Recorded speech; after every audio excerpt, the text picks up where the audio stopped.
नमस्कार, किस्सा यूपी का देख रहे हैं आप। मैं हूं आपके साथ सोनाली। उत्तर प्रदेश के सबसे फेमस उमेश पाल हत्याकांड को अंजाम देने के बाद 63 दिन से फरार चल रहा बमबाज गुड्डू मुस्लिम फर्जी नाम के सहारे अब छिपता फिर रहा है। उसके बारे में पुलिस को कुछ महत्वपूर्ण इनपुट मिला है।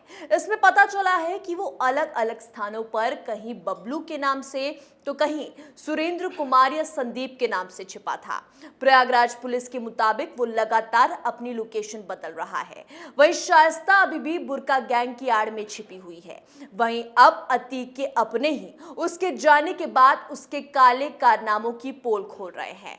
प्रयागराज के खुलदाबाद थाने में बिल्डर मोहम्मद मुस्लिम ने अतीक के बेटे उमर अली और गुर्गे के खिलाफ केस दर्ज कराया है। मोहम्मद मुस्लिम का आरोप है कि अतीक के बेटे और गुर्गू ने उससे 5 करोड़ रुपए की रंगदारी मांगी। तो आज किस्सा यूपी में इसी पर चर्चा करेंगे। चर्चा के लिए मेरे साथ स्टूडियो में मौजूद हैं कैपिटल टीवी के एग्जीक्यूटिव एडिटर राजीव जी। राजीव जी, बहुत बहुत स्वागत है। धन्यवाद। राजीव जी, एक तरफ तो गुड्डू मुस्लिम हिंदू नाम की आड़ में छुप रहा है, दूसरी तरफ शाइस्ता बुर्के की आड़ में। आखिर कब तक छुपेंगे? सरेंडर क्यों नहीं कर रहे हैं? देखिए, सरेंडर नहीं कर रहे हैं, इसके पीछे एक बड़ी वजह है जो अभी सामने आया है। वो बड़ी वजह है जो मोहम्मद मुस्लिम का जिक्र किया गया। मोहम्मद मुस्लिम कोई पोल नहीं खोल रहा और न ही अतीक अहमद, अशरफ अहमद की हत्या के बाद वो उसके काले साम्राज्य के बारे में कुछ बता रहा है। ये जो 5 करोड़ रंगदारी की बात है, उसकी असद के साथ एक वीडियो क्लिप भी पहले वायरल हुआ था। ये सारे मामले उस समय से चल रहे थे। जब असद फरार था तो उस समय उसने मोहम्मद मुस्लिम से बातचीत की थी और उसमें 5 करोड़ रुपए की रकम की मांग की थी। इसका मतलब ये नहीं है कि मोहम्मद मुस्लिम कोई ऐसा इंसान आदमी है, शरीफ आदमी है, जिसके बारे में ये कहा जा सकता है कि उसने अगर अतीक अहमद के बचे हुए बेटों के खिलाफ मामला दर्ज करवाया है तो उसके पीछे उसका अपना मकसद नहीं है। यही मकसद है जो गुड्डू मुस्लिम हो या फिर जो शाइस्ता परवीन हो, उसके फरार होने की एक बड़े कारण के तौर पर देखा जा रहा है। क्योंकि मोहम्मद मुस्लिम ऐसा नहीं है कि अतीक अहमद से जुड़ा हुआ नहीं रहा। अतीक अहमद के साथ वो कई मामलों में आरोपी है। 16 से ज़्यादा FIR दर्ज है उसके खिलाफ। और ये अतीक अहमद के काले जो ब्लैक मनी है, काले कारोबार का पैसा है, उसको वाइट करने की जिम्मेदारी रखता था।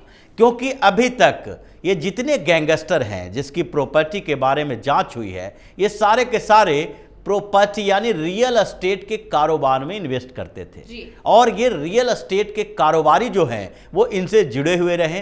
अतीक अहमद के पूरे गैंग का जो सबसे ज़्यादा पैसा इन्वेस्ट हुआ है वो ज़मीन में या फिर मकान बनाने में, प्रॉपर्टी के बिजनेस में इन्वेस्ट हुआ है। और ये लोग सारे के सारे लोग जो हैं उसी के पैसे पर पलने वाले थे जिसको उसने बनाया। अब असद ने जो इसको कॉल करके 5 करोड़ रुपए की मांग की थी, वो कोई लेवी की मांग नहीं थी। यानी कि वो इसलिए नहीं मांग की थी कि आप बिल्डिंग बना रहे हो तो रंगदारी टैक्स जो बोला जाता है, लेवी वसूलने की बात है, वो धमकी नहीं दी थी। बल्कि इससे वो पैसा मांग रहा था कि जो उसके बाप ने या फिर उसके पूरे जो परिवार है उसने उसको दे रखा था। और ये हवाला के जरिए कैश में कारोबार होता है। और सारा कैश का कारोबार में सिर्फ और सिर्फ छोटे मोटे डायरियों में ही एंट्री होती है। और ये विश्वास के आधार पर चलता है, क्योंकि ये माना जाता है कि गैंगस्टर के बीच, करप्ट लोगों के बीच सबसे ज़्यादा विश्वास पनपता है। ये लोग पूरा का पूरा अपना कारोबार ही एक दूसरे के भरोसे से करते हैं, क्योंकि लीगल तरीके से इनका कोई भी ऐसा कारोबार होता ही नहीं। तो इसलिए मोहम्मद मुस्लिम अब क्यों ऐसा कर रहा है, इसके पीछे एक बड़ी वजह है। क्योंकि जिस तरीके से इस बीच पुलिस ने जो प्लान बनाए, उस प्लान में गैंगस्टर आपस में भिड़ के लड़के मरने वाले हैं। ये सारे के सारे मुस्लिम गैंगस्टर हैं, वो आपसी लड़ाई में ही, आपसी जंग में ही निपट जाएंगे। और ये STF ने और उत्तर प्रदेश की पुलिस ने जिस तरीके से एक एक गैंग को क्रैक किया, तो अब क्या हो रहा है कि इन लोगों को लग रहा है कि इस समय का फायदा उठाना चाहिए। अब मोहम्मद मुस्लिम अकेले नहीं है, ऐसे कई और इन्वेस्टर हैं और कई और रियल एस्टेट कारोबारी हैं जो कि अतीक अहमद के पैसों से पल रहा था, उसके पैसों को दुगना तिगना कर रहा था, उसके पैसे का इन्वेस्ट कर रहा था, वो सब अब वो पैसा वापस देने से इनकार करने की कोशिश करेगा। लेकिन ऐसा नहीं है कि मोहम्मद मुस्लिम ही बच जाएगा। पहले मोहम्मद मुस्लिम के जरिए अतीक अहमद के जो बचे हुए लड़के हैं उन लोगों के खिलाफ कार्रवाई होगी, लेकिन उसके बाद मोहम्मद मुस्लिम जो खुद ही 16 मामलों में आरोपी है, उसके खिलाफ भी कई केस दर्ज है, उसके खिलाफ भी एक्शन लिया जाएगा। अब यहीं से शुरू होता है कि गुड्डू मुस्लिम या शाइस्ता परवीन या जैनब ये लोग फरार क्यों हैं, जबकि उसको पता है कि वो ज़्यादा दिनों तक फरार नहीं रह सकता, उसको सरेंडर करना ही पड़ेगा। जब अतीक अहमद फरार नहीं रह सका, जब असद ज़्यादा दिनों तक फरार रह के बच नहीं पाया, या फिर जब अशरफ फरार नहीं रह सका, मुख्तार अंसारी फरार नहीं है, नाहिद हसन जैसे लोग फरार नहीं हैं जो समाजवादी पार्टी के विधायक हैं, सारे के सारे समाजवादी पार्टी के विधायक हों, सांसद हो या दूसरे राजनीति में अपराध को बढ़ावा देने वाले लोग हैं, गैंगस्टर हैं, सारे लोग कहीं न कहीं जेल की सलाखों के पीछे हैं।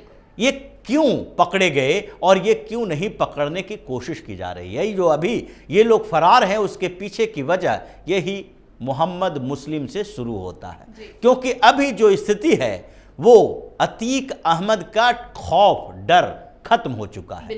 अब सच में सामने आने लगा है कि प्रयागराज और उसके आसपास के जिलों में या फिर जहां जहां अतीक अहमद का पैसा है, जो कि एक डायरी मिली है उसमें एक एक जो कारोबार इसका है उसका जिक्र किया गया है कि किन शहरों में कौन से अपार्टमेंट में किस बिल्डर के पास उसने पैसे दे रखे थे, और सारा का सारा हवाला के जरिए होता था। ये विश्वास के आधार पर कारोबार था और विश्वास में एक डर का माहौल भी था, क्योंकि अतीक अहमद और अशरफ ये दोनों के रहते हुए इन लोगों की हिम्मत नहीं थी कि इनकार कर देता कि हम आपके पैसे रखे हुए हैं वो पैसे वापस नहीं देंगे, सूद के साथ, यानी कि जितना वादा किया है इंटरेस्ट देने का उतना देना पड़ता। लेकिन इन दोनों के बाद अब लगने लगा इन लोगों को कि अतीक अहमद का पूरा गैंग खत्म हो चुका है। शाइस्ता परवीन कितने दिन तक इसको ऑपरेट कर पाएगी? जब वो भी जेल चली जाएगी तो उसके बाद बचेगा कौन? गुड्डू मुस्लिम पकड़ा जाएगा तो उसके बाद बचेगा कौन? उसके बेटे भी जेल के अंदर ही हैं, और बाहर में जब अतीक अशरफ गैंग के कोई रहेगा ही नहीं, कोई ऐसा ऑपरेटर नहीं रहेगा, तो उसके बाद उनसे पैसे की वसूली कौन करेगा? राजीव जी, ये भी सामने आया कि शाइस्ता परवीन कोई चार्टेड अकाउंटेंट का इस्तेमाल कर रहे हैं, तो क्या प्रॉपर्टी अपने नाम कराने की फिराक में है? देखिए, चार्टर्ड अकाउंटेंट का इस्तेमाल जो किया जा रहा है वो है लीगल प्रॉपर्टी को लेकर, क्योंकि जो घर है उसके बाद कुछ जमीनें प्रॉपर्टी में जो इन्वेस्टमेंट इसका है, जो जमीन इसके परिवार के नाम पर है, अब ये कोशिश की जा रही है कि ये लोग तो गैंगस्टर एक्ट में शामिल हो चुके हैं, अब इनकी प्रॉपर्टी की कुर्की जब्ती होगी, सील किया जाएगा, और कुछ प्रॉपर्टी सील कर भी ली गई है। तो जो बचे खुची संपत्ति है उसको लीगलाइज कैसे किया जाए, किन लोगों के नाम पर किया जाए, उसको ट्रांसफर कहां किया जाए, इसके लिए चार्टर अकाउंट का इस्तेमाल किया जा रहा है। और चार्टर अकाउंटेंट के साथ कई वकीलों की फौज है इसके पास, 20-20 वकीलों से पूछताछ की जा चुकी है कि तुम कैसे, इसके मामले सिर्फ नहीं लड़ता था, ऐसा नहीं है कि अतीक अहमद के खिलाफ 100 से ज्यादा मामले थे तो उन सारे मामलों में जो वकील था वो सब के सब अतीक अहमद का गैंग का मेंबर था, लेकिन उसमें से कई ऐसे हैं जो अतीक अहमद के लिए इन्फॉर्मर का काम करता था, उसके प्लान को एग्जीक्यूट करने का काम करता था, और चूंकि वो वकील है तो उसको अपने क्लाइंट से यानी अतीक अहमद से या अशरफ से मिलने की छूट मिलती थी, जेल के अंदर भी जाकर वो मिल सकता था, और वहां से वो अतीक अहमद या अशरफ का संदेश लेके आता था, बाहर आके उन बिल्डरों को या फिर उन कारोबारियों को धमकी देता था, और वहां वो पूरे गैंग को ऑपरेट करने में एक अहम भूमिका निभाता था। ऐसे वकीलों से पूछताछ हो रही है, कुछ को गिरफ्तार भी किया गया है।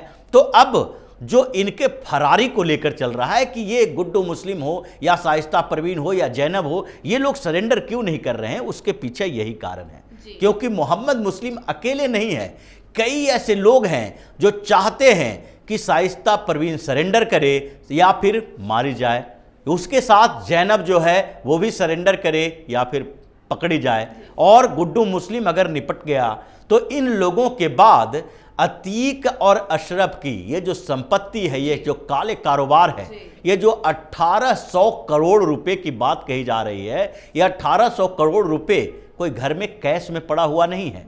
ये सारा का सारा कहीं ना कहीं बिल्डर के पास है या फिर इसके प्लॉट खरीदे गए हैं जो जमीन में, प्रॉपर्टी में इन्वेस्ट किया गया है। अब वो सारे के सारे उसी के नाम से भी नहीं हैं, ये सारे उन नामों से हैं जो फर्जी कंपनियां ये चला रहा था। ये रियल एस्टेट की जो फर्जी कंपनियां थी और उसका कोलैबोरेशन कोई दूसरी कंपनी के साथ था। तो इन लोगों को अब लग रहा है कि जैसे ही इन लोगों को जेल में डाला जाएगा, इसको वो जो कर्ज लिया है, वो पैसे जो लिया है, उस पैसे से निजात मिल जाएगा। क्योंकि एक तरफ तो एसटीएफ उनके पीछे पड़ी हुई है, यूपी पुलिस एक एक करके सारे गैंगस्टरों को निपटा रही है। तो ऐसे में अगर ये लोग चाहेगा भी तो इन लोगों को जो पैसा रखे हुए है उसको धमकी नहीं दे सकता, डरा नहीं सकता है। और इसीलिए शाइस्ता परवीन हो या फिर उसके परिवार के दूसरे लोग हों, ये चाहते हैं कि अभी कुछ समय हमें मिल जाए। कुछ समय अगर मिल गया तो उसमें ये सारे जो लोग हैं जिसको वो पैसे दिए हुए हैं, उस पैसे को इकट्ठा करेगा, अपने बच्चों के लिए छोड़कर जाएगा और उसको लीगल तरीके से इन्वेस्ट करे या फिर सबको समेट कर उसके बाद ये सरेंडर करने की तैयारी करेंगे। और इसीलिए ये अंतिम दौर तक कोशिश में है कि जब तक हो सके, जब तक ये सारे पैसे हमारे पास आ न जाएं, तब तक हम बाहर रहें, फरार रहें और यूपी पुलिस को चकमा देते रहें। लेकिन अब जल्दी ही इस पर से पर्दा उठने वाला है, क्योंकि वो जिन पैसों के लिए अभी फरार है, वो पैसे, वो प्रॉपर्टी, वो मकान सारे के सारे धीरे धीरे इस लिस्ट में शामिल हो रहे हैं। क्योंकि जो डायरी मिली है उस डायरी में भी जितना जिक्र किया गया है, जिन शहरों में, जिन अपार्टमेंट का, जिन प्रॉपर्टी का, उन सारे के ऊपर टैक्स लेने की बात चलेगी, उस पर कुर्की वारंट जारी होगा, क्योंकि ये लोग गैंगस्टर एक्ट के तहत पकड़े जा रहे हैं। तो अब इसका खेल खत्म होने वाला है। और फिर जो वर्चस्व की लड़ाई में, जैसे अगर मोहम्मद मुस्लिम ने अतीक अहमद के बेटों के खिलाफ मुकदमा दर्ज किया, तो मोहम्मद मुस्लिम के खिलाफ भी वो लोग कोई ना कोई, किसी न किसी तरीके से एक डराने की कोशिश जरूर करेगा। यानी आपस में ये निपटने की तैयारी हो चुकी है। बहुत बहुत धन्यवाद राजीव जी बातचीत के लिए। धन्यवाद। जी हाँ, तो देखा आपने, ये केस दिन पर दिन और बड़ा होता जा रहा है। हर गुजरते दिन के साथ एक नया खुलासा और एक नया नाम इस केस में ऐड हो जाता है। जहां एक तरफ तो शाइस्ता बुर्का गैंग की आड़ में छिपी है, वहीं गुड्डू अपनी पहचान छुपाकर, ऊपर से अतीक के बेटों पर अतीक के ही एक करीबी ने मामला दर्ज कराया है। अतीक के बेटों की अब मुश्किलें कम होने वाली नहीं है, क्योंकि कानून का शिकंजा उन पर कसते जा रहा है। वहीं रही बात शाइस्ता और गुड्डू मुस्लिम की, तो चाहे पहचान छुपा ले या बुर्का गैंग का सहारा ले ले, यूपीएससीएफ इन दोनों को बिल में से बाहर निकाल लेगी। किस्सा यूपी का में आज के लिए इतना ही। देखते रहिए कैपिटल टीवी उत्तर प्रदेश। नमस्कार।